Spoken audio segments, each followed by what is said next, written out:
Okay, the big kahuna has arrived, so we can start. That's what you get for coming in late. For those of you who were not able to join us this morning, this is the third in the 4 symposia we have today in honor of the inauguration of President Robert A. Brown. I'm David Campbell, the provost here, and I'm delighted to introduce these symposia.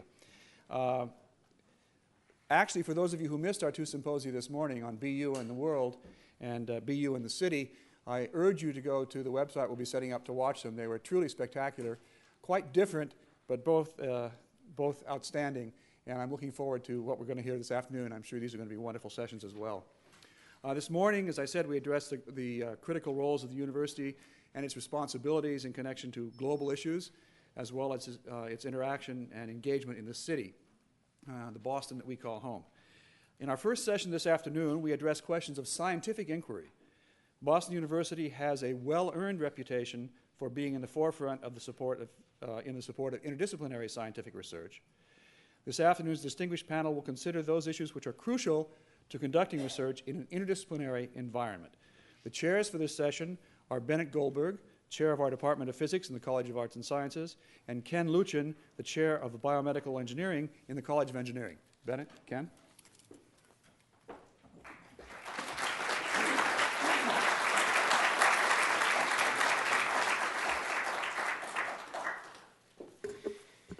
Thank you, David, and welcome everyone.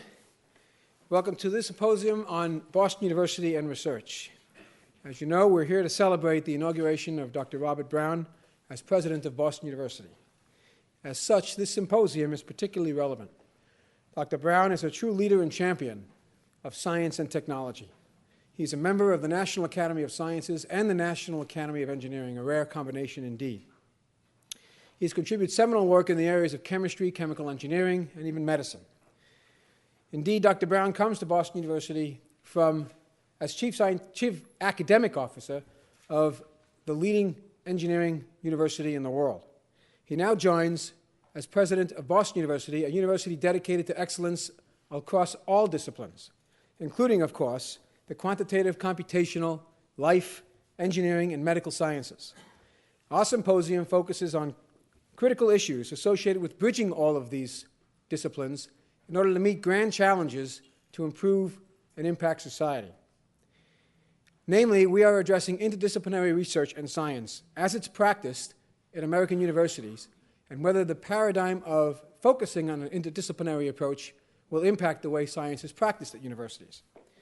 We've invited 4 excellent panelists for this symposium, and I'll introduce them as we engage them in the symposium. Our first panelists will review a few examples of the extraordinary array of interdisciplinary research going on here at Boston University. Dr. Bennett Goldberg is chair of physics. He's also professor of electrical and computer engineering and professor of biomedical engineering. He is a director of Boston University's new Center for Nanoscience and Nanobiotechnology, a clear indication of interdisciplinary science at work. His active research group is working on novel approaches to subcellular imaging, biosensor fabrication, development of bioimaging techniques, and nano-optics and research. Bennett.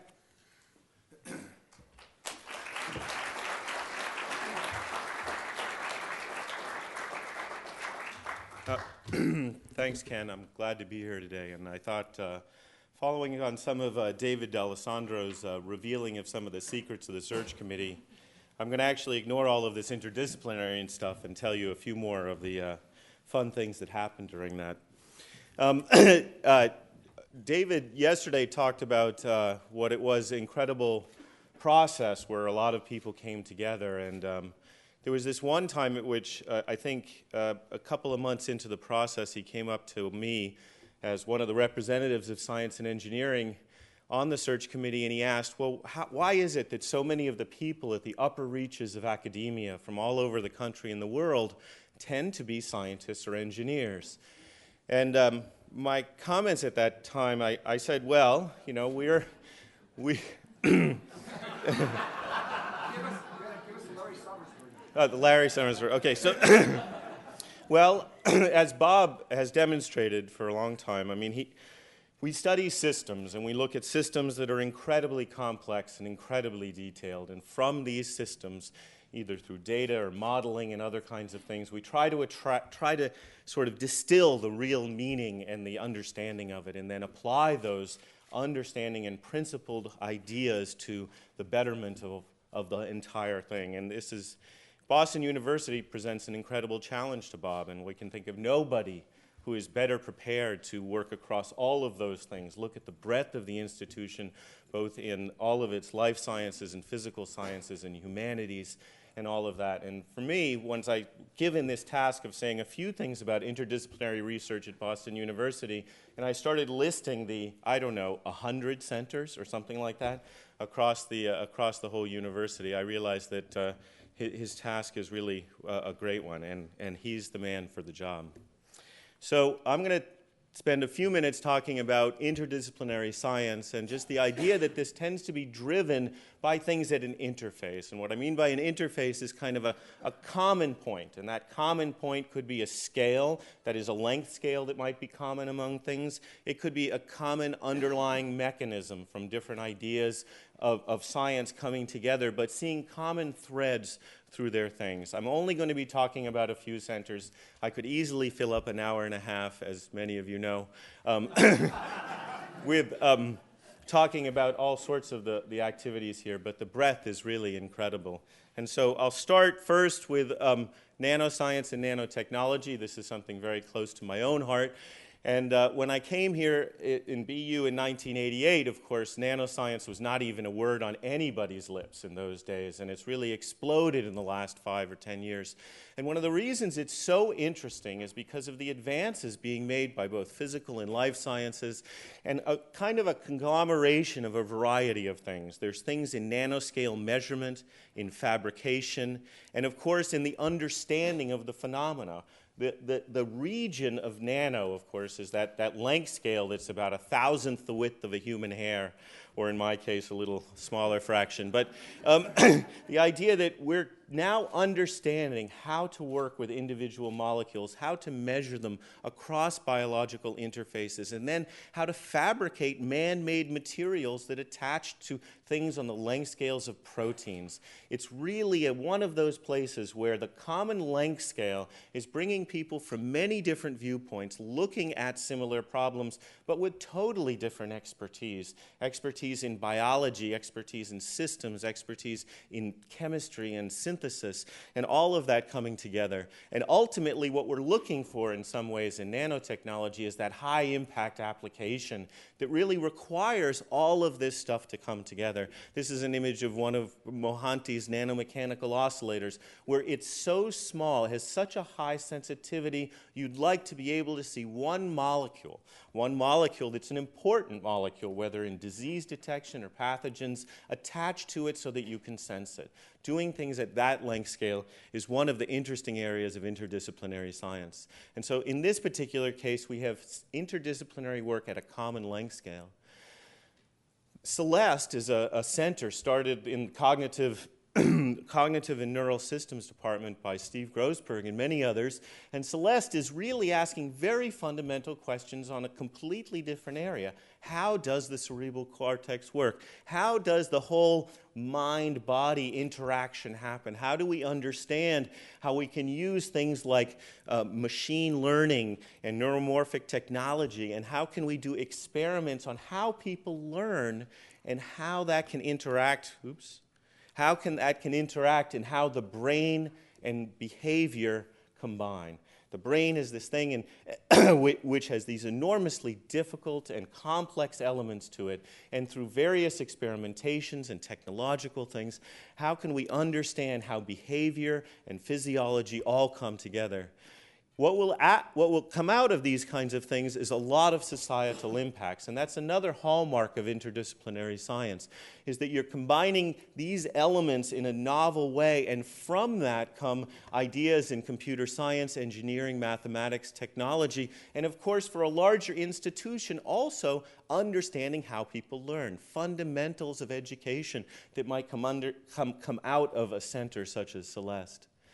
There's another center in the electrical and computer engineering department that combines faculty from systems, from physics, from computer engineering, from optics and photonics. And the idea here is another common theme, but it's around finding similar solutions to diverse problems. And so up in the right up here, you see a variety of images. The second one, trying to look at landmines near cars. What are we looking at there? We're trying to understand how signals, how either radiation patterns and others can be used to understand imaging inside very diffusive media, imaging inside, for instance, in ultrasonic imaging, imaging in underwater and looking for landmines and things like that.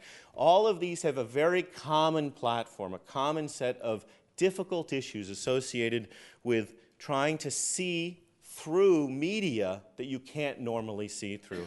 And what kind of imaging techniques do we use? Restoration, recognition, image understanding, inverse problems, and ultimately the applications here are extremely broad. Medical imaging, biophotonics, non-destructive testing, all kinds of things coming together. And so it's a very common theme, a common solution that you're trying to find to a diverse set of problems. Crater, this is Harlan Spence and his group, they're doing this is a cosmic ray radiation measurement, but not only doing the cosmic ray radiation, but doing it within a biological context. How will we understand how humans will spend months and months, if not years, in space? And so this is one attempt to try to look at that. This is using space, plasma, cosmic ray, and nuclear physicists, solar and neutrino folks, radiation biologists, and having the cosmic ray come through and measure within these polymers and other systems up in space. So I've talked mostly about science, but of course that's not it, right? There's a lot of other things happening, and Cura is undergoing its 20th anniversary this year, started by Peter Berger in 1985. This is the Institute of Cultural, Religion, and World Affairs. This combines people from sociology, anthropology, history, American studies, and political science, and tries to understand and evaluate how culture, beliefs, and lifestyles affect economic and political developments worldwide. This morning's conference was really an amazing experience for those who were here. I mean, addressing our century coming forward and the kinds of things that are really necessary for humanity to try to engage in. And as somebody told me on the way out after that, they said, well, you know, it's not just understanding molecules, but it's also understanding human motivation. And so this is just one slide of a variety of interdisciplinary research that we do at Boston University that uses all kinds of social and humanities to come together to try to understand where our human race is going. We have a variety of interdisciplinary programs that are focused on education. They include molecular and cellular biology, programs in neuroscience and bioinformatics. These are a lot of new things, and BU has been at the absolute forefront of these fields, bringing together scientists from engineering, life sciences, computation, mathematics, to address some of the most important issues of our time. The Center for Computational Sciences, through an IGERT from NSF, has advanced computation in engineering and science, and using supercomputers, visualization, again, trying to get students together, get faculty together to address some really difficult problems and looking at the themes from different directions. We don't just do it in this ether, this kind of in this kind of space where it's not just where it's the programs. BU has been at the forefront of creating spaces, physical spaces, where faculty can meet outside of their usual confines. For the last 100 years, we put faculty within these departments. These are geographically confined, but starting in the Photonics Center and even before, we've had groups come together. And now in the Life Science and Engineering building and the Emerging Defects, the Needle over in the medical campus, we will be putting scientists from a variety of disciplines on the same floor. I know from my personal experience with the laboratory in photonics since '97 that when you have graduate students in the same educational environment next to each other, learning from each other, whether they came from biology or medicine or engineering or physical sciences, making these connections in both a physical and institutional way is the way forward in interdisciplinary science. Finally, the biomedical engineering department. This gives me a segue into introducing Ken Luchin back. You know, he and his people have talked a lot about about biomedical engineering, and we have one of the best BME departments in the entire nation. That's because it's at the absolute forefront of bringing together biological engineering and physical sciences. And with this, I'll let Ken come up and introduce our next speaker. Ken?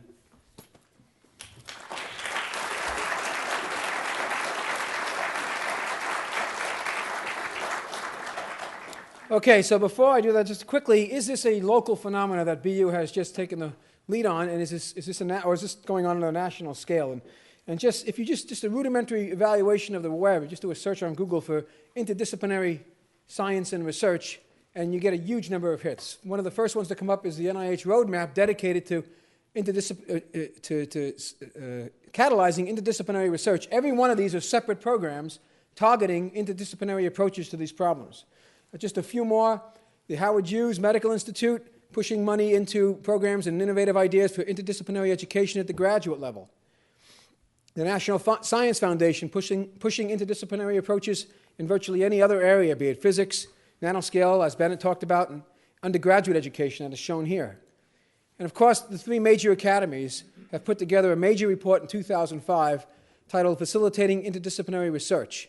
So it's really at the forefront of this entire nation, not just a local phenomenon. So what is driving this? Well, we've just talked about the three pillars that are driving it. Funding sources, of course, want to stimulate it. The science and technology is motivating it. It's becoming the kinds of problems and challenges we need to go after just require interdisciplinary approaches. And we need to have the educational underpinnings to support this kind of approach. And hence, the symposium addresses a question that hasn't been looked at or evaluated in a very substantial discourse at universities.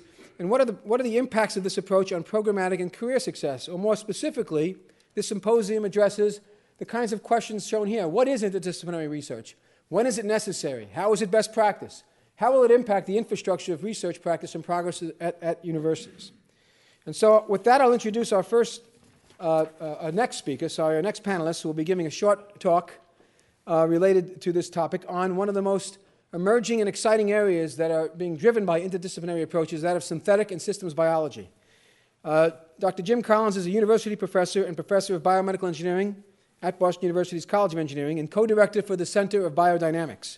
His research focuses on developing and implementing techniques and concepts for nonlinear dynamics and statistical physics to study and improve function of physiological systems. He's a Rhodes Scholar. He's a fellow in the American Institute of Medical and Biological Engineering. He's received Boston University's Metcalf Cup and Prize for Excellence in Teaching, has been elected a Fellow of the Institute for Physics in London, and in 2003 received the MacArthur Fellowship. Jim Collins.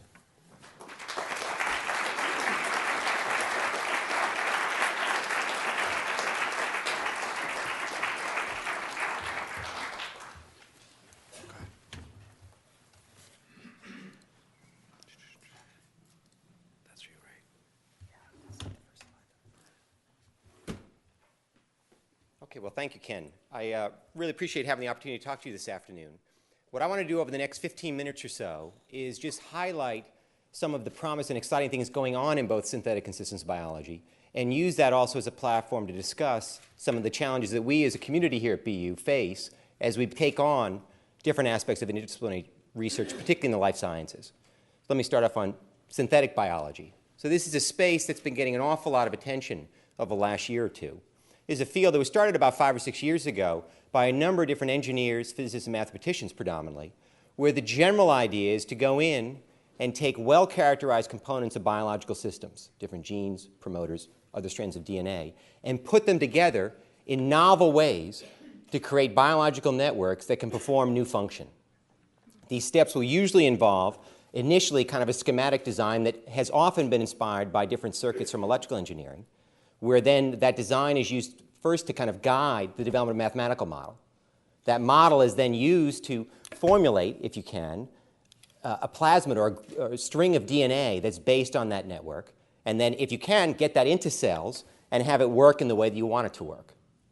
Our entry into this started in the very late 90s, myself and Tim Gardner, who was a PhD student of mine, where we kind of sat back and said, okay, what network would be simple enough that maybe we could get it to work, but complicated enough that it would be interesting to actually build and maybe analyze. And what we came up with was this idea of a genetic toggle switch. This is a system that's basically made up of two different genes. So you set it up so that each gene wants to be on, but you set it up so that the protein that's produced by gene 1 wants to shut down gene 2, and the protein produced by gene 2 wants to shut down gene 1. Okay, so you have two genes, each wanting to be on, but each trying to shut off the other. In principle, you should be able to set this up so it's a bistable system. That is, this can exist in one of two states. State 1, gene 1 is on, gene 2 is off. State 2, gene 2 is on, gene 1 is off. You can then also, in principle, kind of transiently flip it between the stable states by just briefly delivering a chemical or an environmental stimulus that shuts down the currently active state, allowing the inactive state to come on. Well, this is all very well and good, and it was really fun to do the mathematical modeling and computational modeling. And what we were able to do was actually build this system and get it going in E. coli. And this was a system that was motivated initially by digital flip-flops, or toggle switches, which are at the heart of digital computers. And what we were able to do was then form a very simple form of cellular memory. And there is still a lot of interest in this country, if you look in the latest issue of Scientific American, about using cells as computers. I, for one, actually don't think that that's the way to go. I don't think we're going to continue to beat Moore's law using bacterial cells or other microbes. I don't think anytime soon we'll have E. coli on our desk loading up the BU website. But I do think that if we think about these networks now, not from creating computers, but programming cells to do certain functions, we're already there. And I think synthetic biology is helping us also advance it very rapidly. So, for example, what we did as a follow-up, and this involved now not only biomedical engineering students, but also molecular biology students and bioinformatics students, was now take our toggle switch and other systems and couple them to natural pathways that are in E. coli. So E. coli have a number of different pathways for sensing different things in the environment. For example, they have pathways that can sense DNA-damaging agents. So we created a DNA damage sensor that was based on a whole cell biosensor where we could take our toggle switch and couple it to this native pathway so that in the face of a DNA damaging agent that might be UV radiation outside or a chemotherapy agent, the system would flip and remember that it recorded an event. And in our case, we also not only used a fluorescing protein, which is often used to see if you actually had a flipped event, but we also coupled it to another pathway that would produce biofilms. So biofilms are kind of the gunk you have in your pipes at home, the plaque on your teeth. It's basically a community of bacteria that are encapsulated in an extracellular matrix that are attached to a surface. So we were able to produce this as the output of the system. Just as an aside, as we begin to think about ethical considerations of this and other fields, we actually received a very interesting call about a month after we first produced this from the DIA, which is the Department of the Defense Intelligence Agency, which is their kind of CIA form, that they wanted to talk to us about how this might be used to gunk up the computers of adversaries. That is, could you send these microbes in, flip the switch, and now have biofilm form so they can't use their computers? We're very intrigued by this call. And other groups have kind of built on this. This is output from Ron Weiss. Ron has taken toggle switch-like systems, put them into microbes, and used them to produce different sensors that could actually detect concentration gradients of a material in the environment. So what he's showing here are actually different microbes that are actually forming bullseyes, indicating the source of, say, a chemical or a heavy metal in the environment, which could potentially be quite useful for, say, searching out mines. One of the big problems in this world is finding the mines that have been left all around the world in different fields. How do you get at them? So if you can create microbes, for instance, that could detect the metals that the mines are made from, you could actually use these to identify exactly where the source is. Kind of less serious and more lighthearted, there was a very interesting study that came out of Chris Voigt's lab at UCSF just a few months ago, where what they did was they took different signaling pathways in E. coli, engineered them to produce bacteria that could basically create photographic images. So they took, again, toggle switch type systems and engineered the pathway so that in response to a light image, it would record the image. So what's shown here is what they call a bacterial lawn. It's basically a biofilm of bacteria where they project the image on the left onto it and create the recorded image. This is kind of in a nod to computer programming community where they often have Hello World pop up as the evidence that their thing worked. Well, this group wanted to get into Nature, one of our leading science journals, so they also projected the Nature masthead. They did get into Nature. They also wanted to renew their funding from DARPA, so they projected the image of Tony Tethers. This is the head of DARPA. Chris's group is a great group. I actually contacted them earlier this week and asked them if they could actually generate an image for this week's special occasion. And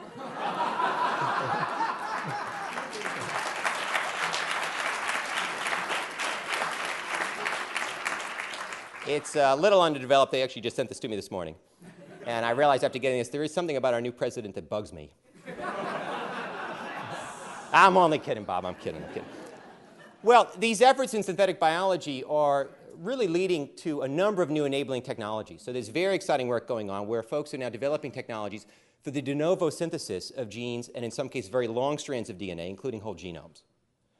Craig Venter of sequencing fame is one, he's leading a group that's actually pushing this. This will make things a lot easier for groups like me, that my groups are running, where we can, instead of piecing together using traditional molecular biology techniques, to actually put together circuits in a very quick fashion. Craig is looking to actually engineer totally new organisms that could produce alternate fuels, alternate energy sources. I think one of his visions is instead of pulling up to the gas station, pull up to the bio station and fill up with unleaded E. coli, hopefully less than $3 a gallon. But as kind of harking back to points from the earlier symposium this morning, this also not only enables nice groups at Boston University, but it can also enable terrorist groups. And that is if you have the ability to synthesize whole genomes and you have available sequences of nasty viruses, whether it be smallpox or polio, you also now enable the possibility in a relatively low-cost fashion of groups to actually create nasty things that can be used as weapons of mass destruction. And it's a topic that the academic group, government groups, and industry groups have to address, and I can assure you that this synthetic biology group is actually beginning to address this. So where are some of the exciting applications? Well, there's a whole number of them. Tim Gardner and I actually got in this space mainly from the gene therapy side. About 3 months after we came with the toggle switch, that whole field kind of imploded on itself. But it's coming back, and I think within the lifetimes of many people in this audience, we're going to see gene and cell therapy out there. One of the big challenges in that space will be once we figure out safe ways of getting the genes or proteins of interest into cells, is how to control them in a safe fashion. You can go into a catalog and buy a genetic switch, it's a so-called pressure switch. That is, you always have to have a drug present to keep the switch in an on or off state. The toggle switch is really not like that. It's like a typical light switch in this room where you only have to flip it on once, say with one drug, and in particular if you have a bad reaction to it, you only have to take a drug once to flip it off. And so there's a whole host of applications on the medical side, also along the lines of stem cells, where there's a need to develop tight ways to regulate different genes in order to begin to understand how cells go through different differentiation pathways. I mentioned on the biosensor side a number of different applications. There's also medical applications, and there are a number of groups in synthetic biology working to develop programmed cells to detect things, for example, insulin, as a front interface for artificial pancreas. And then finally, on the functional genomics side, on the heels of the sequencing efforts, which were conceived by our own Charles DeLisi, and he was one of our early spearheads in this country for a very fantastic project, we're now faced with, we've got to figure out what do these genes do? How do they interact? And synthetic biology can help in this regard, which is a nice lead-in into systems biology, the second topic. So whereas synthetic biology is kind of a bottom-up approach, you're taking known components, putting them together in a way that you like to create from a bottom-up novel networks of different functionalities, systems biology is opposite. It's a top-down approach, where now what you're trying to do is use engineering principles along with molecular biology principles to get at natural networks in cells. So can you figure out how the cell is wired up? And there's a lot of exciting efforts here at Boston University, in our BME, in our bioinformatics, chemistry, biology programs to go after these networks. In our group, what we did was actually take some of our switches, go in and use these as probes to turn up and down different genes, measure the response to the cell using array technology, and then use engineering algorithms to pull out the underlying network. What we also realize is when you pull out this underlying network, you can actually use it to go after some pretty useful applications in medicine and biotechnology. And specifically, you can use it to begin to identify the mode of action of drugs. So one of the promises on genomics is now that you have different identified targets, you should be able to develop drugs that can go after those targets. And that's true. But one of the real challenges is developing drugs that only go after your targets of interest. So biotech companies, pharmaceutical companies are really good at setting up chemical assays that can see, does the drug that they're developing hit the gene or protein that it was designed to hit? What they can't tell you, in a lot of cases, is what else does it hit? And you have thousands of other possibilities, whether you're a microbe or a mammal. And what we're able to show is that we can actually use this kind of engineering approach to biology to actually begin to identify what these drugs are hitting. And what I want to do very quickly is just touch upon a case study in kind of anti-fungal drug discovery here at BU to give you a feeling for some of the interdisciplinary work that kind of pulls together different resources and people from BME, biology, chemistry, and our bioinformatics program. So this starts again with Tim Gardner and our group, where we got excited about applying this approach. And what we did was look in a fungus, in this case yeast, where we pulled together 515 different microarrays, which were monitoring 6,000 genes or so. we were able to reconstruct these networks and actually then use it to identify the mode of action of drugs which had known modes of action. That is, out of the 6,000 genes, we were able to identify the genes that these things were hitting that we knew they were hitting. Interestingly, we sent this in to Nature Biotechnology, so that's very nice. You haven't told us anything new. This is a nice platform, but can you do anything new? That is, can you actually use this to go after a drug that you don't know what it's doing and identify its targets and then validate those with the targets? And we sat around and really didn't know what we were going to do, but as a result of relatively low barriers here at BU, Tim Gardner had actually formed an early set of relationships with Scott Schaus and Sean Elliott in our chemistry department. And Sean and Scott are part of a NIH-supported center that involves the synthesis of different compounds. And Tim went down the hall, talked to Sean and Scott, and said, okay, do you guys have anything that does something interesting in yeast so you don't know what it does? And they said, oh, yeah. We got this thing, PTSB. It inhibits growth in yeast, and it also inhibits growth in tumors, particularly lung cancer. We don't know what it does. So Tim said, great. Drop it on some cells, do a microarray, give us the data. And they did. And what our analysis indicated was this thing is likely inhibiting the cell redox homeostasis pathway. And of the targets, the two key ones that we identified were thyroreductin and thyroreductase. We said it's likely that this drug is hitting these two guys out of the 6,000. Well, it turns out, just by luck, Sean Elliott's one of the world's experts on thyroreductin and thyroreductase. He had an assay sitting in his lab to test it, and he tested it and actually showed that this PTSB, for which they didn't know what it was hitting, actually did inhibit thyroreductin and thyroreductase, which is a really nice example of how you can bring different groups together in kind of unexpected, unplanned ways to actually begin to advance a field. So where can we go from here? Well, I think one of the exciting opportunities, I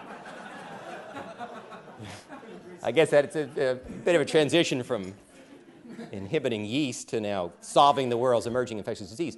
But I think we have a really great opportunity as a university community here to go after emerging and re-emerging infectious diseases.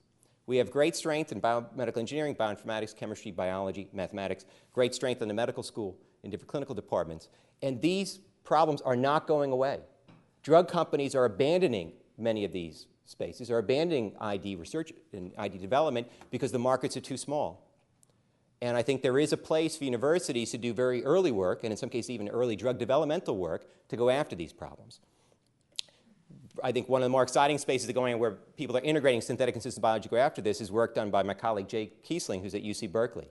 What Jay is doing is actually synthesizing whole pathways, anywhere from 9 to 12 genes, evolving from different organisms, putting them into E. coli and yeast, respectively, to produce drugs that can go after malaria. So he's able to do this in a very cheap fashion, in a very large volume. And what he and Berkeley have been able to do is actually spin out a nonprofit group, Institute for One World Health, that's taking the technology and the ideas and actually trying to develop the drugs with help from the Gates Foundation. What I think we can do is something along those same lines and actually also take advantage of a marvelous resource here at BU, the Needle, which this building is going to do a lot more in the coming years than just generate stories to the Boston Globe. When this thing actually hits and is built, it's, I think, going to be a marvelous resource to go after many of these emerging and re-emerging infectious diseases. And I think that we're in a great position as a community to leverage these resources along with the academic strengths on this campus and the medical campus to go after some very important problems. So what are the challenges here? Where does this bring all of us? So firstly, training. Bennett very nicely touched upon a number of interdisciplinary programs we have here. How do you go after things in systems and synthetic biology where you really are looking at projects that involve mathematical analysis, computational modeling, they involve traditional molecular biology, chemical work, they involve biotechnology. I think that we have to be careful as a community not to think about training the uber scientist, the kid who can do it all. I think that would be wrong. I think the person would be would be spread too thin and wouldn't have depth. I think we need to have students who are trained in depth. I think we need, as a community, to do better at creating cross-cutting programs, cross-cutting courses in particular, that can allow a biologist to appreciate what's going on in mathematics, that can allow a mathematician and physicist to appreciate what's going on in biology. I think we need to do better creating materials to go after that. Given that I'm arguing not to go after the uber scientists, I think we need to do a better job as a community to train students and to train faculty to work on teams. I think at the heart, the examples I gave, they were large teams. You had groups of 3, 4, 5, 6, 8 people working together. I think there are growing efforts, particularly in our engineering college, to have students work on teams. I think we as a community need to think about how can we get the biology students working with the chemistry students? How can we get the engineering students working with the physics students? Better than just within departments. How do we train them to do that? How do we as a community recognize the challenges of teams? We're very much a community that's based on recognition and pushing ahead. How do you deal with recognition? If you have a person doing computational work and experimental work and now you publish a paper, who goes first? How do you deal with that? It's a problem we're dealing with on a monthly basis in my lab. And if we have now, in this case, a community that's built around where we're kind of fostering the development of independent investigators. You have to establish your own name, establish your own group. That's how you're going to be promoted. It's going to be tenure. But if you're encouraging to work on teams, how do we do this in a way that we can actually encourage people to develop their groups, but actually do it as a part of a team? I think we have to be careful about having too much top-down. I hope the NIH will go back increasingly toward the R01 model, which I think has been marvelous and strong. I think kind of top-down teams really don't work in a lot of cases. I receive calls a lot of times, for example, from my colleagues say, oh, Jim, we'd like to get you on a team for an interdisciplinary grant to the NIH that's going to be responsive to this program to work on such and such, what do you think? And I said, oh, great, why don't we get together sometime in the next few weeks and talk about what we could do? And he said, oh, no. We need your biosketch and your other support and your one-page research tonight. The deadline is tomorrow. Well, that's not a way to create a team. And yet, in many ways, these programs kind of foster that approach. Institutional barriers. These can be big. Again, we're trained to kind of become balkanized specialists in particular. We have our own lab that focuses on things. And to do interdisciplinary work, you often have to kind of step outside your own space. In the case of the toggle switch, my background was primarily on whole body biomechanics and balance control. Tim Gardner was an aerospace mechanical engineering undergraduate at Princeton. He designed helicopters that spun around and flew around. He wasn't a molecular biologist. We were able to do this work for two reasons. One is Charles Lissy, who was Dean of College of Engineering at the time, gave Tim a fellowship specifically to move into the genetic toggle switch space. And Charles Cantor actually opened up his lab to us and said, okay, guys, you're doing balance control over there. You can't do E. coli work there. Come into my lab. Come in and do that. And how can we foster that? How can we foster at the departmental level that you can have biology students in the lab of a chemistry professor, or chemistry students in the lab of a biology professor, et cetera? How can we, Bob at MIT forged programs that linked MIT with Singapore, thousands of miles. How can we do better at linking this campus with the medical campus? It's maybe 2 miles, 2.5 miles, but that may be a greater divide than Cambridge to Singapore. But I think it's something we need to address as a community. Ethics. This is a big issue on a lot of levels. Again, during Bob's time at MIT, the institution there required all students to take a biology class. I think we're nearing a point now, I think, in this university where I think we should seriously consider requiring science students, particularly life science students, to take an ethics course. I'm not specifically talking about, say, the proper conduct of research, although which I view as important, or treatment of subjects and animals, but more so of dealing with the societal questions, things like stem cells, cloning, designing new organisms. What do you do when the DIA calls you? How do you handle those issues? And I think it's something that we are not, we got to give lip service. You might have a little bit of a mention in a lecture. We might have it as part of a little cocktail party chatter of, okay, which is good or bad, talk amongst yourselves. I think we need to give the students appropriate fundamental platforms to make these decisions as they grow and get trained. Integrating technologies. As I mentioned, in particularly the ID side, pharmaceutical companies are banning this. Turns out also in kind of cool technology platforms that we're very good at as universities in general, VCs are abandoning this space very quickly. The idea of creating technology platform companies in biotech is really not very well supported. I think there's a lot of very nice technologies that are dying on the vine as a result. I think we as a community need to figure out how we can actually pull those together. Too often you have individual faculty with their inventions and it's there, we invented it, we're really happy, and they're not as willing to work with each other. And I think we as a community can better put these together to get at cost-saving means for drug companies. And finally, community outreach. As Bob mentioned in his talk yesterday, there's a need for us to engage. I think there's a need for us to engage in both of these topics, synthetic and systems biology, the local community and the larger community. I think we need to continue our discussions on needle to make the local community feel comfortable, let them see what the strengths are, assure them of safety. I think we need to engage, let the community see what we're doing that is good, how we are addressing some of their problems. I think we need to have it come backwards also. I think we need to have the community engaged in our discussions on ethics for synthetic biology, systems biology. I think I would like to see actually more of people on the outside with health problems coming in to talk to our science students and engineering students to motivate them to see actually that it's not simply just solving differential equations or things getting nice papers in Nature, but that these things can actually have an impact on the community, local and at large. So just finish with this. Our DNA at BU is changing, as we've seen, just this week. And Bob, I want to congratulate you on your inauguration this week, and we really look forward to working with you to face these challenges and to take on these exciting opportunities. Thank you.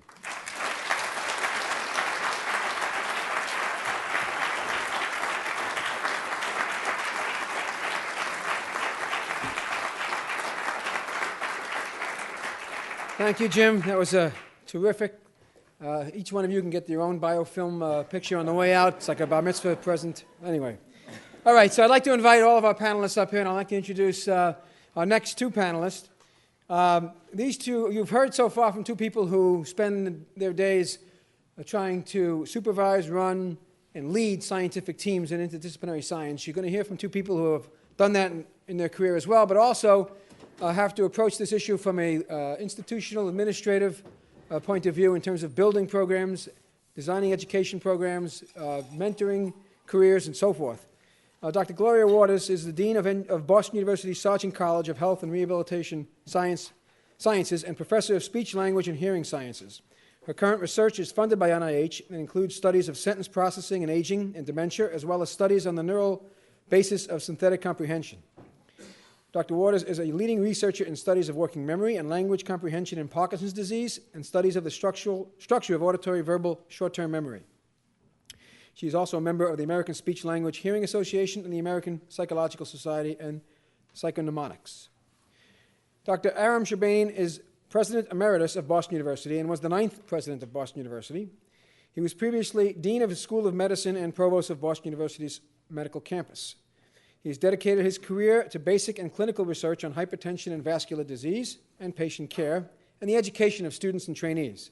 He founded the Whitaker Cardiovascular Institute at Boston University School of Medicine back in 1973, and he played a leading role in the merger of Boston City Hospital and Boston University's Medical Center Hospital. He was also instrumental in the award of the National Institute of Health-funded National Emerging Infectious Disease Laboratories, the NEDL that Jim talked about. He's been the recipient of numerous awards, and too many to list here, and is currently the chair of the 7th Joint National Committee on Prevention, Detection, Evaluation, and Treatment of High Blood Pressure of the National Heart, Lung, and Blood Institute. So please welcome these two new panelists. Now, I thought we'd start by giving both panelists a chance to say a couple of words on their perspectives with regard to interdisciplinary research in academics. So I don't know who's going first. I think it's Gloria. Right. So we were limited to 3 minutes and 3 slides. So I'll try to. So is Jim.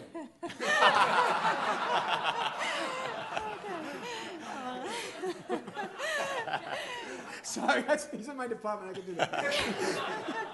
What am I going to do? Fire him? Can I change departments? No.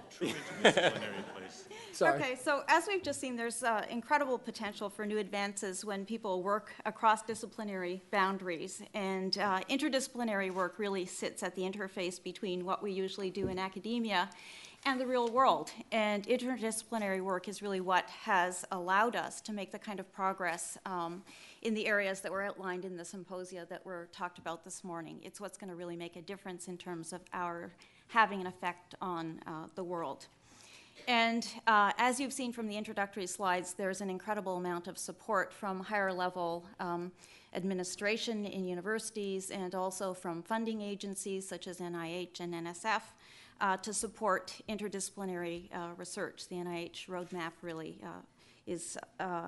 puts that as something that's a high priority right now. There's a lot of potential for students to learn when they work across different disciplines and to think more broadly and to learn to solve problems more flexibly. And it's also incredibly stimulating for faculty when they're able to work across disciplines and see things from different perspectives. However, interdisciplinary work provides a lot of challenges for university administration, and these were alluded to a little bit before, but basically the American higher educational system is really based on a model in which individual scholars pursue work that's independent. That's the basis on which you get a doctoral degree usually. It's the basis for promotion and the basis for tenure in most universities. And also universities are organized by departments that are for the most part disciplinary. And so the move towards interdisciplinary work is really going to require us to have some kind of a cultural shift in which there can be many different models of scholarship, collaborative models as well as independent models that are the traditional kinds of areas that we usually think about, or the traditional models that we see in the academy. So basically, I think that this kind of interdisciplinary work in the long run is going to require us to rethink how universities are structured and also possibly how students are educated. So my first slide shows some of the challenges that I think that we're going to face. Among those challenges will be to really create a culture in which collaboration is valued and rewarded.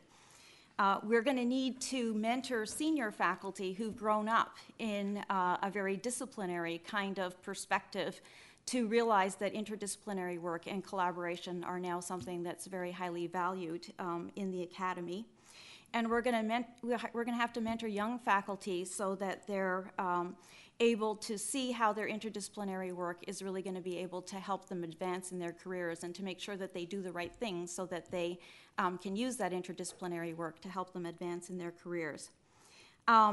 I think that we're also going to have to structure educational programs to make sure that students have enough depth in individual disciplines. One of the things that I've thought about is how disciplinary do you have to be before you can become interdisciplinary. You need strong foundations in the disciplines, and so that is a real challenge, especially I think for undergraduate education.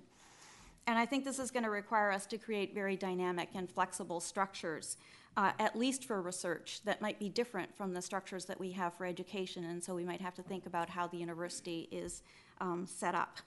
So my second slide. So most of the experience that we have with interdisciplinary work thus far comes from centers, as you can see from the vast number of centers that we have here at BU. And there's actually some research that people have done on centers and what makes them work, and what kinds of collaborations come about in interdisciplinary centers. And some of this is done by people, psychologists such as Diana Roden, who's looked at the nature of collaboration in different NSF centers and those sorts of things. And basically, what that work shows us is that interdisciplinary centers are most effective when it comes from the bottom up, when researchers want to work on the solution to a particular problem. So they're basically organized around a problem as opposed to around an RFA or a request for a CV. That basically interdisciplinary structures result in a lot of different kinds of collaborations among people, and those should all be valued. Sometimes what happens in an interdisciplinary structure is that people just sort of share some basic information about their different fields, but in other cases they actually work together and merge and come up with new solutions to problems, and that's one way that we really sort of move forward. And also people serve really different roles in interdisciplinary centers. Some people really are the hub, and they have collaborations with lots of different people, and other people are more bridges, and they only work with some people, but they're very, very important. And so one of the things that we're going to have to learn to do is to figure out how do we value people who are at the hub as opposed to people who are bridges when we go up for things like promotion and tenure. And one of the interesting things about this work is that it's often the young people who are the bridges, and so we need to think about that in terms of promotion in their careers.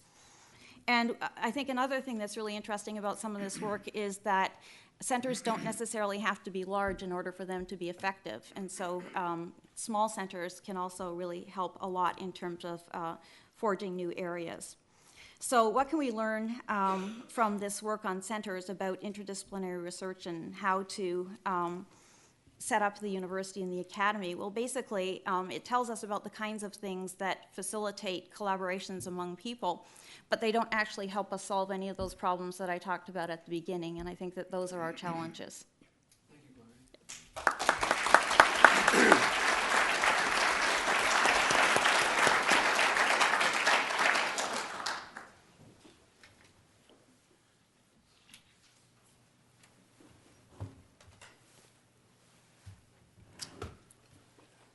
Thank you. As we were lining up, we saw one another's slides, and I realized that everything would have been said by the time I got to the microphone. So what I was told was that perhaps I could spend my time giving advice to Bob Brown. Now, Elie Wiesel can give advice to Bob, but you don't want a President Emeritus giving advice to a president, and I'm very sensitive to that issue.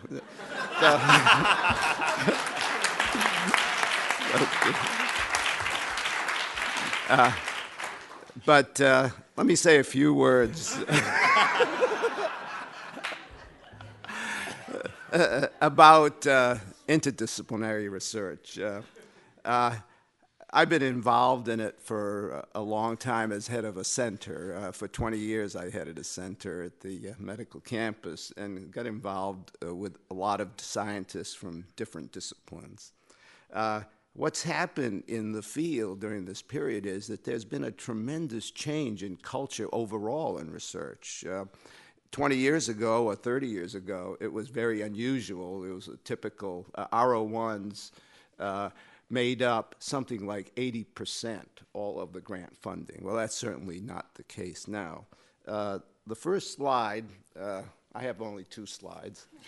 The first one is the front page of an article I read a couple of weeks ago from Nature Genetics. And I can say to Bob, I hadn't read a science article in about 2.5 years. But what I was struck by was, in both Nature and Nature Genetics, that articles like this were typical. This has to do with change in the cellular composition, going from a precancerous lesion, Barrett's esophagitis, to esophageal cancer. And it talks about the clonal diversity of cells as predicting the development of cancer. Now, it's a wonderful paper, but I only read the summary of it. I couldn't understand any of the rest of it. But you can see the issue here that comes out in interdisciplinary research. There are 11 authors, and I looked at the titles of the people, and 2 of them appeared to be real senior investigators. They're full professors. I assume they had tenure. A couple were students. A couple were assistant professors who appeared to be on the tenure track. Now, there are several departments involved, several schools involved. So the issue comes up, how do you give credit to all of this, particularly on a campus that has a tenure system? Frankly, on the medical campus, it's easier to do because you don't, we do worry about development of individuals, but we can reward them a little more easily with contracts and things without having tenure. The issues that Gloria mentioned and that others have mentioned, I think, are critical ones. And my last slide just summarizes the points that already have been brought out. But let me comment on a couple of these. Certainly the training programs are absolutely critical. As I've seen people getting involved more and more in either multidisciplinary or interdisciplinary research, they need to be well-based in their own discipline, as Gloria mentioned. But they need to have a broad view, and a cultural shift needs to be present in the institution. And fortunately, as Mayor Menino said yesterday, Bob Brown gets it, and he certainly gets it in terms of interdisciplinary research. So we don't have to worry about the leadership not paying attention. I think recruitment of faculty is important. At least in my experience, you need a critical mass of individuals in certain areas. Now, you may not be able to predict from your recruitments what's going to happen. When I recruited Mark Klempner, I knew he had broad views. We did not know about the needle at that time. But we also knew, though, that Mark had ideas. I provided him seed funding for different kinds of projects at the medical campus, and he interacted well, and it led to a major effort. The question of appointments, promotions, that's been mentioned again, but I think we've got to be very careful about making sure that we have people on the committees that are making these appointments that have interests in interdisciplinary research. That's part of the cultural shift that's very hard to achieve, and I think it is going to be a real challenge for all of us. There are other kinds of things that come up. I think creating more centers and institutes with interdisciplinary areas. But Bob, I counted before I left the president's office that I think we had 248 centers and institutes, and one of the jobs while I was in the office was to see how many of these we could get rid of so that we could build new ones. And I think that is a serious issue, and because each of these are going to need resources. If you're establishing an institute, there needs to be solid funding, there needs to be funding for trainees. Core laboratories had not been talked about much, but in order to be able to achieve some of these areas, you've got to have laboratories that truly service the investigators in the different areas. And I think, again, it requires funding. And finally, such things as how do you distribute indirect costs between departments? If a certain percentage of indirect cost is going back to one of the schools or departments or whatever, there's going to be a lot of interest in the credits that come from that. And that needs to be clearly defined, and it can't be on a back office basis where a deal is made with an investigator. That it leads to too many problems when you do that. But I think, again, that we're very fortunate to have an individual at the helm who knows about these issues, and I'm very, very convinced that he'll be very successful. And when we look back 10 years from now, we'll have a lot of interdisciplinary research going on, and I congratulate Bob on the inauguration. Thank you.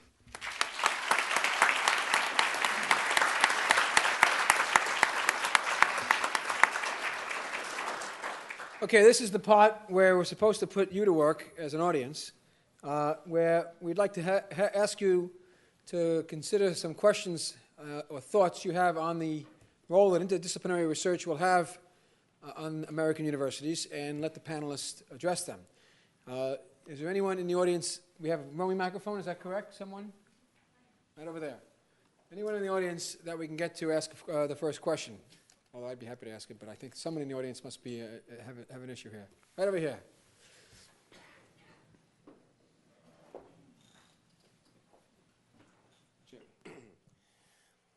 Maybe the counterpart of interdisciplinary research is high-risk, high-payoff research, which by definition to me means that most of the experiments or work in the laboratory or in a team will actually fail. How do we in a university support professors of failed experiments who will be doing high-risk, doing it well, high-risk, high-payoff research? Do they have to have any successes? Yeah, occasionally. Okay.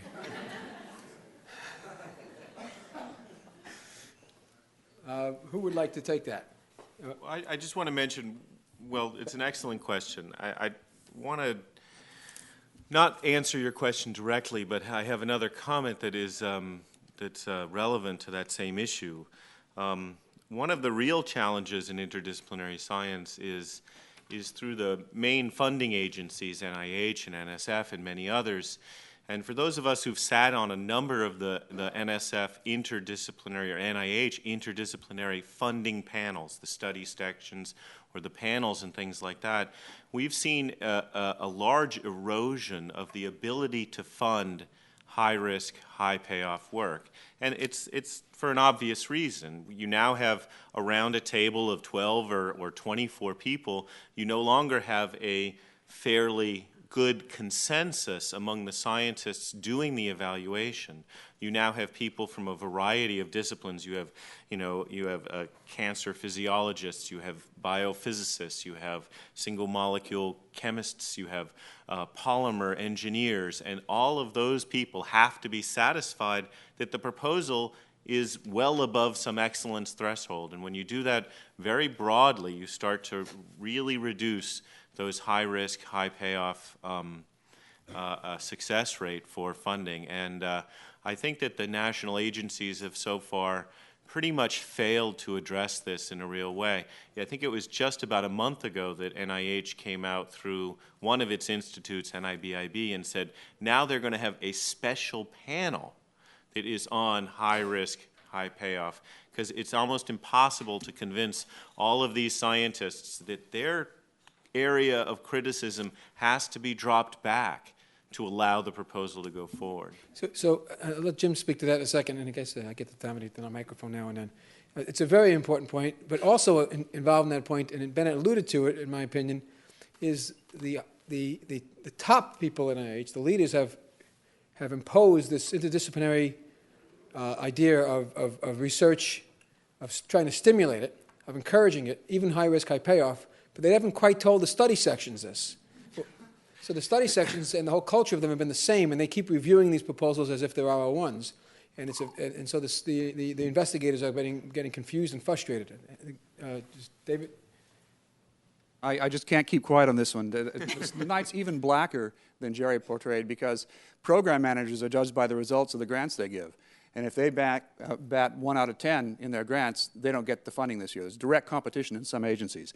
But there is some hope from the university point of view, and that's to try to endow innovation. We've actually taken some grants forward to various foundations, not yet with success, where we try to endow essentially one of our most creative scientists with the research funds given by a foundation or a scholarly allowance to take the high risk. We don't care. That's up to them. They've proven their track record, and there will be a few hits from that. So that's one way to go, and not rely on the government. Jim, so two quick points. One is that I think, picking up on David's last point first, is that I think if the university wants to get involved, I would encourage them to support senior faculty who have shown that they can do high risk, high payoff work. I think those are the ones you want to back. They know the time involved, they know the challenges, and you're going to get something out of them. Those who've had success are going to have it again. And then the young people, I think that would then free up to actually support some young people who you think have some potential for it. But there's some points to that. One is that I don't think the system really is set up for supporting high-risk work for the young people. The clock is ticking for their tenure. They've got to hit on their R01 or their NSF grant, which is not largely going to support high-risk work. They've got to basically write a grant on something they've already done that is pretty interesting and solid. There's kind of the counting of papers. Well, you need to establish yourself within this space. And you generally don't do that by doing exciting work.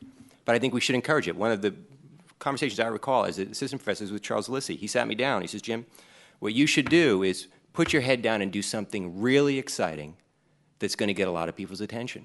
And it sounds so simple when you hear it and you think, oh, somebody shouldn't, it should be already in your DNA. You shouldn't need it. But it had a huge impact on me. I kind of said, okay, I could do kind of the boring next experiment that I know is going to work, and it'll get me next paper in the next Dodunk journal. But it actually encouraged me to kind of sit back and say, maybe I will take this risk and try to do something that really will have the impact. And so I think we need to encourage young people, both with words and with direct support.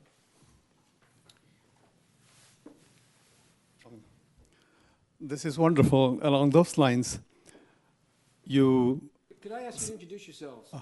My name is Govinda Raju. I work with Framingham Heart Study at BMC. Systems biology is wonderful, and you showed some wonderful examples. But now let's come down to the real human beings, diseases, infectious diseases, all of these. Here, what Human Genome Project has revealed us is they have approximately 50 million SNPs. There are insertion deletions.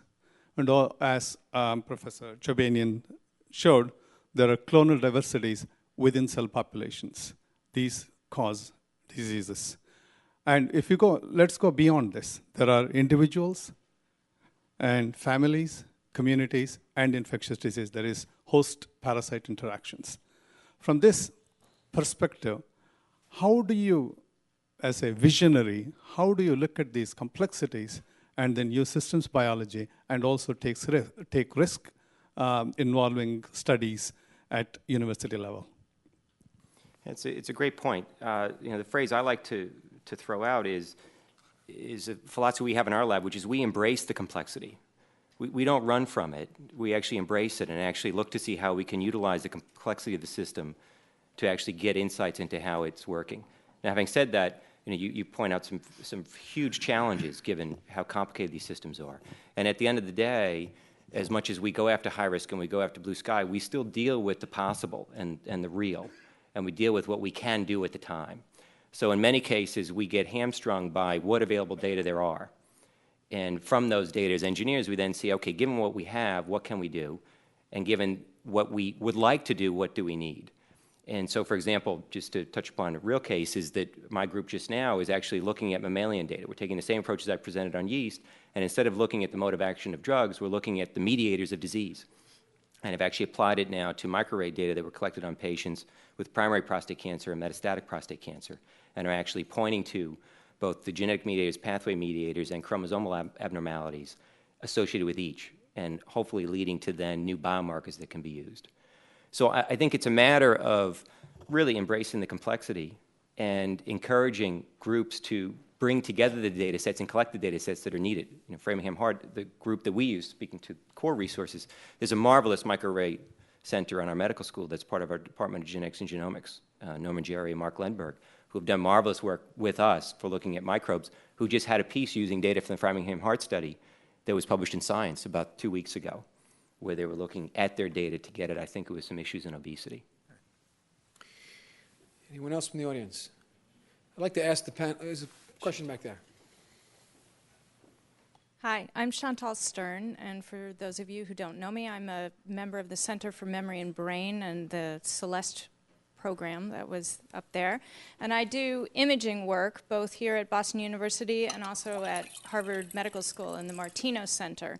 And one thing that didn't come up today that I would love to see addressed by the administration is more interaction between universities, even if it's just within Boston, in terms of how to make these interactions across, even within or across universities, easier. For instance, in my research, we have to get institutional reviews for our human subjects work, both here at the main campus, also at Harvard Medical School. I think if we want to do it at the medical school, there are additional issues because a lot of times there are multiple hoops to jump through. The same thing happens at a training level, which I think we could address as a community. So for instance, Jim talked about the ethics training. Harvard does their training differently than the way that BU does. So you'll have students that they have to jump through basically the same hoop 3 times to meet those requirements at either different parts of the institution or across different institutions. So just from the ground level, that's something that I'd like to hear your thoughts about, if there are ways to simplify that as a community. Thank you. Anyone? Chloe? I deal with the same issues, working both at the BU Imaging Center here and also at MGH, and it is incredibly frustrating to consider how many hours you spend on ethics training at 2 places. My sense, though, is that that's not such an easy hurdle to cross, that each institution is responsible for their own individual investigators and for subjects who are scanned in their own scanner, and that would actually be something that's not that feasible to do. I think it's definitely something that's time-consuming, but I'm not sure that there's a good solution to it.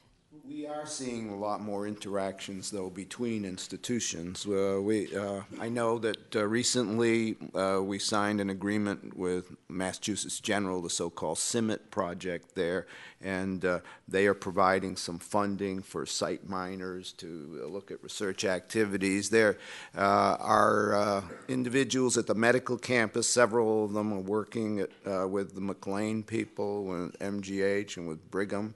And we have some clinical trials that are going on that are based at some of the Harvard hospitals.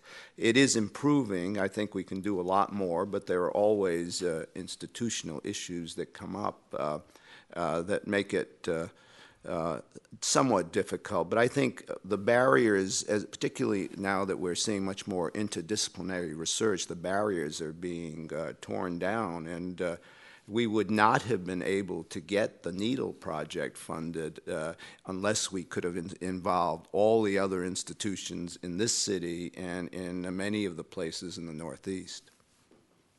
Oh, okay, you trumped me. I had my hand up first. I'd like to sort of frame a couple of the things that are talked together and ask the panel's advice. Is that we've heard about the vast numbers of centers, institutes, and laboratories at Boston University. And we've heard in this last question about the need to emphasize seamless collaboration when possible.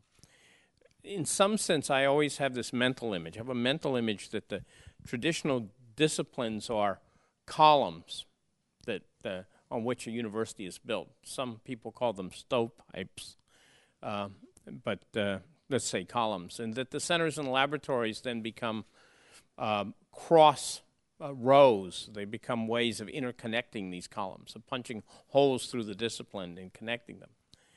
You can also imagine that as you create more and more and more and more of these centers, institutes, and laboratories, you finally form a maze, right? It's a visual image, right? In which you have no idea actually where some form of interdisciplinary interaction between two of the columns actually exists, because there's 15 or 20 different connections.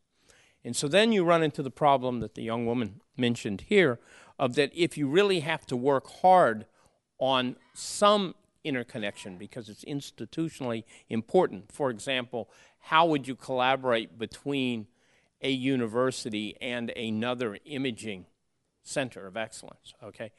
Well, which one would you pick? How do you focus your energy? And sometimes I think one of the questions that we don't ask when we form all of these interconnections is that how many do you actually need to get the best form of interdisciplinary collaboration? And I would, one challenge is when you look at Boston University is if you were to form a matrix of interdisciplinary collaborations and faculty, how many times do the same faculty appear in different interdisciplinary collaborations, in different centers? In other words, how many people are being used as the masthead for different centers? My question to the panel after that kind of remark is, what is the optimal organization?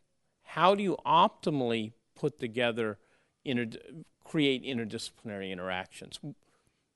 Or do you let the thousand flowers bloom and wilt model continue?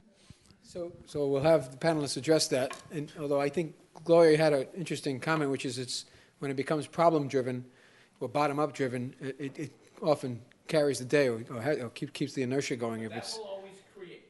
Right. That but sustaining. Never thins. Right. Never Right. thins. Right. So, thoughts, panel. See that? When the president asks a question, nobody wants to answer. If you tell us what you want to hear, maybe they can all answer. There's at least one person out there to say. Who is it? I'm not supposed to comment.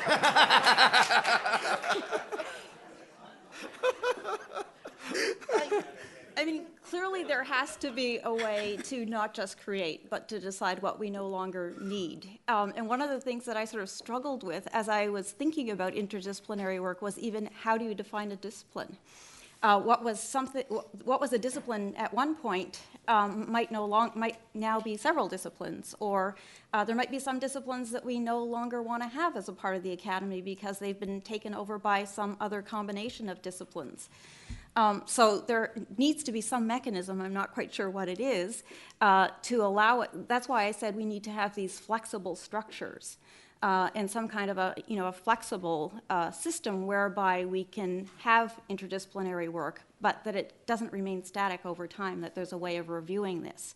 And this whole notion about all these different connections. It was, I'm not a sociologist, but as I started to look at this research on interdisciplinary work and collaborations, and people draw, diagrams of the connections between people within each of these different centers, that's actually an interesting way to look at it, and it would be kind of interesting to look at all the different centers at Boston University. Well, first of all, to look at each center and see how many connections there are between people, and then look across centers and see how many connections. That might be a sort of empirical measure or metric of that sort of thing. Well, the NIH recently asked for applications to establish centers for translational research. And they almost told you what they wanted. And, you know, like all good grantsmen, people, you come through with it. And Karen Antman was the principal investigator of a grant that went in last month. And what they seemed to think was important was to set up a separate institute that would be as independent as possible from departments and schools, that would have its own, sort of its own governing structure, that would change the, quote, culture of the institution, that would have the ability to make its appointments to the institute. We didn't go along with all of the points that they wanted, but I think that is one model that can be used, but it has to fit the institution, and it's as you know, it's a complex issue that the culture may or may not be right for that. It may not be the right model. Just because the NIH feels it's the right model doesn't mean that it's necessarily so. But I think, at least under Zerhouni, that's the direction they're trying to go. I have looked at that model, and what you end up with 10 years later is a Department of Translational Research. Right. So, you have hired people who are responsible for being involved in translational research, and you'll end up, the end restate will be there'll be a Department of Translational Research, and it would be like having in a university like Boston University, think of a department for interdisciplinary research. right. Right? It heads you in exactly the wrong direction. But you're absolutely right. If the funding appears there, that's where people will move. But are you coming at this from the need to have periodic, rather very thoughtful institutional review as to what we're trying to do as an institution and also what's right for the science? Because these centers proliferate, as you just pointed out, and the question is what function are they serving has to be reviewed periodically. No, my sense is that periodic reviews don't work either. What happens in a university is, I use the phrase 1,000 flowers blooming and wilting. I never said pruning. and what happens, and it was the young woman's comment is essentially the issue, is there's a lot of energy and resources necessary to make any of the interactions work very well. And so the institution can only put that energy and resource into a certain number of them. And those will flourish, and the others will wilt, okay? And the cost of actually eliminating the masthead, going in and changing the stationery, right, to eliminate this thing called a center, is a huge emotional cost, right? When all it is a font buried in a laser printer somewhere, right? And so at the end of the day, it's not about that. It's about where institutionally you can put emphasis. If you take the Martino Center example, I know a lot about the Martino Center because I brought it into existence. And to solve the problem that she would like solved between two institutions means getting your lawyers from two institutions in a room and holding guns to their head for a prolonged period of time and say the only way to walk out is with common processes, right? And saying that that is absolutely in the interest of the two institutions. And that's very difficult, and you're not going to replicate that with a whole bunch of different people, right? And that's the kind of energy I'm talking about, that you cannot put across 230 centers. Right. Jim wants to say something. A couple of quick points I want to make, even though I think I'm one of the three people up here who are not safe. So, only down to one non-safe person now. that I'm picking up on Bob's point on the cost of eliminating or pruning, which I view as high. I actually think we need to move away from the creation of centers and institutes. And I say this from looking at a number of centers and institutes that I don't think operate as centers or institutes.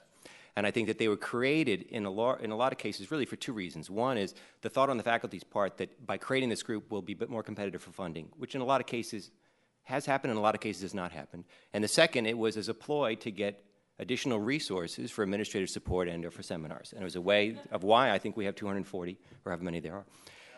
So I think that there still is a need for resources to support this, but I think if you can put those into core resources with equipment, if you can put it into support for projects, if you put it in for supporting seminar series that maybe you have to petition for each year, but that are supported by several faculty that may just wilt on their own and then the person doesn't take the energy to apply for, is a way I think we can support this, given how fluid these fields are anyway.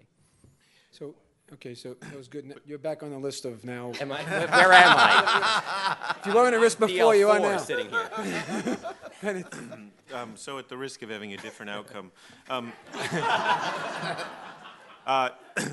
I think one also has to ask the question, why did we form the center in the first place, right? I mean, not only to get those resources, but because either the real or perceived barriers to working across different departments are significant enough that the people who are developing the center are willing to put in the not inconsiderable effort to, write a charter, get it funded, and work on all of those things in the first place. Part of the reason that it's difficult to give up on that is because of the upfront costs that several individuals have gone through to get to where they were. Now they see themselves as being a place where those kinds of things that they're particularly interested in, and that maybe professors from all over the institution can have a place to go, or a coffee hour, or a few dollars to get a couple of speakers in, or things like that. But also that they've now have lower barriers among themselves to work in, so that the faculty members from those different disciplines can go to their chairman and say, it's okay if I'm working with so-and-so at a different college or a different department because we are part of this center. We have some collective benefit from working together, and here's some of the outcomes, some of the proposals, some of the grants, some of the papers, and things like that. So it's a matter of giving credit officially as opposed to just working together, and also that it has been worth it to overcome some of the barriers, right? And those barriers, I would have to say one thing which is definitely true in the 8 or 9 months since you've been here, Bob, is that I've seen a lot of those barriers just come down naturally. And so that I think that there's a lot more people working across different departments where hopefully you won't have quite as rapid a blooming of individual centers, because it will be easier for those of us who are interested in working in a lot of places to simply do so, to pick up the phone and call somebody in a different department or in a core imaging facility that's in a different building and just go there and use it and have a uniform set of things. And I know that's something that David's working on actively, to try to sort of think about how that can be made uniform across a lot of departments and a lot of colleges. And if you can believe, as any individual investigator, that you can go and do that, and it's a low barrier, I think there'll be less of the kind of centers. So that's one comment. Just a quick response to that. What you're saying is, what's the benefit of interdisciplinary research, whether it be in a center or not? And it's to make the whole greater than the sum of the parts. Yes. So the other comment no. I think that there's also the high risk, high payoff kind of thing. When you're in a center, you have a little bit more time with which to focus the activities of a bunch of people who are, admittedly nervous about working across an area in which they feel as if they don't have much expertise. So there's a psychological element to the centers which allow people to feel for some period of time that they're a little more protected than they might have otherwise been. And I think that that's part of the really benefit of them. Now, they're absolutely, once you've got all of these 240 connections, and, that's a nightmare. Finally, one last comment, which is that once you start to go from the centers that wouldn't wilt but really grow, right, whether it becomes a department someday. I mean, should we have a PhD in nanotechnology? Interesting question. No. Actually, yeah, that's the answer. No, but you're right, Ken. I mean, we shouldn't, and there's a lot of good reasons why we shouldn't. right? But there are areas in which, I don't know, 30 or 40 years ago, people wondered about biomedical engineering. They don't wonder about that anymore because you can define a core set of ideas, a core set of courses, a core set of programmatics that students go through that provide them a really good education. And it's not obvious that you do that within centers. And so the separation of educational components in departments and then interdisciplinary research components across departments through centers is often made a little problematic because it makes it hard to do the training within just the center. So there's one of those additional barriers that sometimes the centers make that a little bit smaller too, because now you can take a few faculty, they can go into their departments, they can get courses going, but they have a real core with which to do that. We have time for one more question from the audience. If anyone has a question?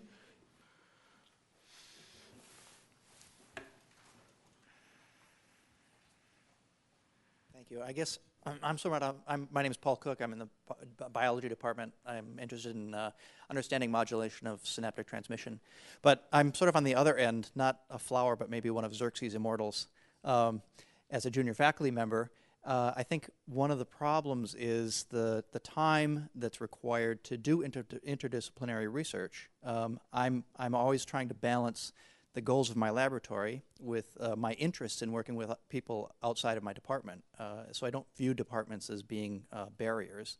But in my field, it takes 2 years to train an individual to become independent. It takes 2 years to find somebody, and then 2 years to do a project, which leaves us at 6 years before anything really happens in terms of the training component of my research. And so I can't find a really good way to balance that as a junior faculty member, where I have somebody who's being trained in my specialty, but also needs to be aware of or trained in another part of the research. So maybe we can have. I'm sorry, you finished? So the question, I guess, would be directed to Jim Collins as well, is that how do you find that balance? Either do we extend the time period that's allowed for junior faculty to get that job done and be interdisciplinary, or are there other ways to get that time extended? So if I can be so bold as to ask maybe the president and dean representative to talk about the balance they would advise people to do with regard to spending their time on interdisciplinary versus their own research agenda, and then maybe have Jim follow up quickly with his perspective as a practitioner. I think that partly has to do with what I talked about as being the culture, which is that if interdisciplinary work is valued and it's part of the culture that this is a valuable thing to do and it's a part of what is looked at when you go to the UPT, then people might realize that, or hopefully people would realize that you might not have produced as much as if you hadn't been trying to do this interdisciplinary work, but that's a really important thing for you to do, and that's a way to sort of move the field forward. And so that as that becomes more a part of the culture, then I think it would be less of a problem. It's an interesting point. I do think by increasing the time, certainly it's a very straightforward way to do it. I think a point that I think Aram had made was I think it's important that we have on the promotion committees at the different levels individuals who can appreciate the challenges of interdisciplinary research. I can speak from my case when, on the one hand, I have Charles Lissy, who's not here any longer in the audience. He was encouraging me to go after these exciting things. I had other mentors at the university who told me, stop doing what you're doing. Don't do that. Focus on this. You must establish your national and international reputation on Project A. Don't do B, C, and D. You're crazy. Forget that. And in the end, I ignored them. I ignored those and did A, B, C, and D. And that comes to my second point, that is that at the end of the day, I really think that we need to encourage junior faculty to go after things that are exciting and interesting to them, and for which you have a passion. That I think you really kind of got to ignore people every once in a while, and ignore kind of the conventions that get thrown at you. And that if you really are passionate about it, I think you're going to do something that's pretty exciting and good. And I think at the end of the day, the departments do recognize excellence, so that the passion, I think, will be reflected in the excellence. I think at that point we'd better stop. I have to explain that our chair, our moderator, had to go off to teach a class. We do value teaching. It's actually senior project day at biomedical engineering. Ken is expected back there. Don't know what to say. Well, who'd have thunk it? Scientists and engineers can laugh and produce by far more laughs than any other session. I want to review some of the things we've learned in this session. First, Aaron pointed out that the number of authors on biology papers is approaching what I will call the elementary particle physics experiment limit, where the number of authors exceeds the number of lines of the paper. And second, I think a piece of advice to the panel members, particularly those at risk, you all have great careers as stand-up comedians. With that, I'd like to thank the panelists and the speakers. It was an absolutely wonderful session.